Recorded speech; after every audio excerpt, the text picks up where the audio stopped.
In the quiet suburb of Willow Creek, just outside Portland, Oregon, Sarah Mitchell lived alone in a small two-story house on a cul-de-sac that rarely saw strangers. It was late October 2023.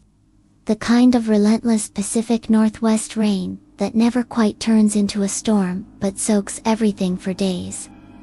Sarah was 32, recently divorced, and worked from home as a medical transcriptionist, which meant her days blurred together in front of a laptop with only the sound of rain on the roof for company. On a Thursday evening, around 6:30, the streetlights flickered on through the downpour. Sarah stepped into her living room with a mug of tea and glanced out the large bay window that faced the road. That was when she first saw him. A man stood on the sidewalk directly across from her house, beneath the weak glow of a street lamp. He wore a dark raincoat with the hood pulled up, hands in his pockets, and he was perfectly motionless, facing her front door. Not swaying, not shifting his weight, not looking at a phone. Just standing in the pouring rain, as if the water sliding off his hood didn't exist. Sarah frowned, pulled the curtain a little closer, and watched for a full minute. Still nothing. No car had dropped him off. No one walked past. He had simply appeared there. She texted her neighbor across the street, Lisa, who had 2 young kids and a Ring camera pointed at the road. "Hey, do you see that guy just standing in the rain?" Lisa replied almost instantly. "Yeah. Been there maybe 10 minutes already. Thought he was waiting for an Uber or something. Creepy, right?" Sarah kept watching. 20 minutes passed, then 40.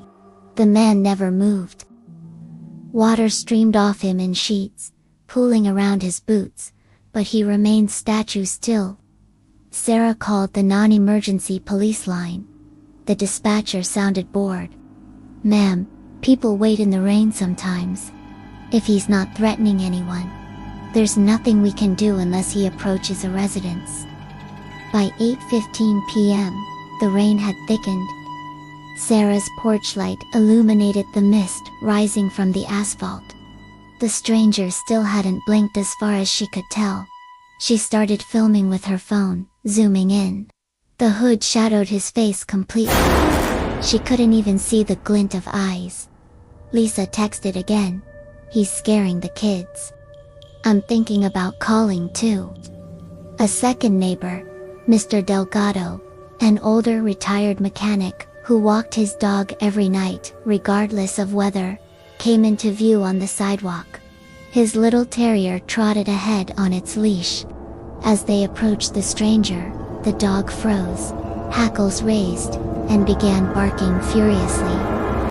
Mr. Delgado tugged the leash, muttered something Sarah couldn't hear through the glass, and crossed to the other side of the street, glancing back nervously. That was the first time the stranger moved. Slowly, deliberately, he turned his head to follow Mr. Delgado until the old man disappeared around the corner. Then he faced Sarah's house again and froze once more.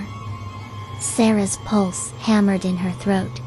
She locked the front door, checked the back, turned off every light except the one in the upstairs hallway, and sat on the stairs with her phone in one hand and a kitchen knife in the other. At 9:42 p.m., nearly 3.5 hours after she first noticed him, headlights finally swept the street. A rideshare Prius pulled up. The stranger didn't move. The driver rolled down the window, shouted something lost in the rain, waited 30 seconds, then drove off. Sarah laughed once, a short, hysterical sound, because now she was sure the man was mentally ill or on drugs. And she almost felt sorry for him. Almost. She dozed off on the stairs, sometime after midnight, still clutching the knife. When she jerked awake, at 4:17 a.m., her neck still, and the house silent, she crept to the window and parted the curtains. He was still there. For hours in the freezing rain, soaked to the bone, unmoving. Sarah called 911 this time. 2 patrol cars arrived within 8 minutes, lights cutting red and blue through the dark. Officers approached with flashlights raised. One shouted, "Sir, are you okay? Do you need help?" No response. They got closer. One officer reached out and touched the man's shoulder. The body folded forward, like a marionette, with its strings cut.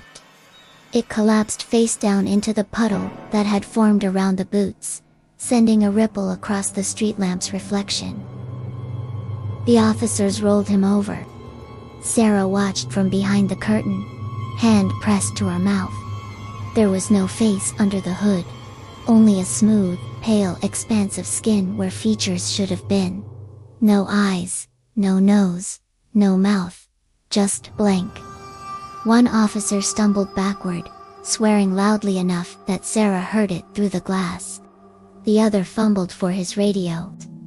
Later, after the coroner and detectives and the crime scene tape went up, they pieced together what little they could. The man had been dead for at least 36 hours, rigor mortis long gone, body temperature matching the cold rain.